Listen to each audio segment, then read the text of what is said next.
আমাদের দেশে পশু পাখির জন্য যেরকম মানুষের মায়া হয়, মানুষের প্রতি মানুষের সেরকম মায়া হয় না, সেরকম মায়া নেই। বাগেরহাটে একটি কুকুর কুমিরে নিয়ে যাচ্ছে মাজারের পুকুর থেকে। তো মানুষের যেভাবে প্রতিক্রিয়া দেখাচ্ছে, আমাদের দেশের কত নৃশংস ঘটনা ঘটছে আমরা দেখতে পাচ্ছি, কিন্তু আমাদের দেশের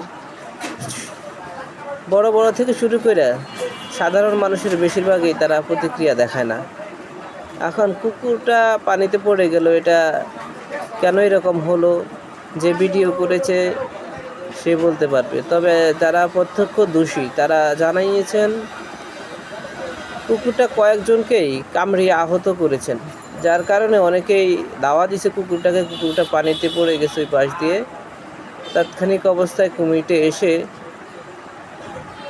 কুমিরটাকে নিয়ে গেছে, কিন্তু কুকুরটা আসলে দুর্বল থাকার কারণে আর কি সে উঠে যেতে পারেনি।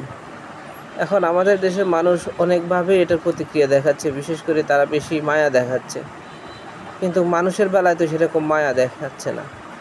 এরকম কেন হচ্ছে জানি না, তবে আল্লাহ আমাদের সবাইকে সঠিক বুঝ দান করুক। ধন্যবাদ সবাইকে।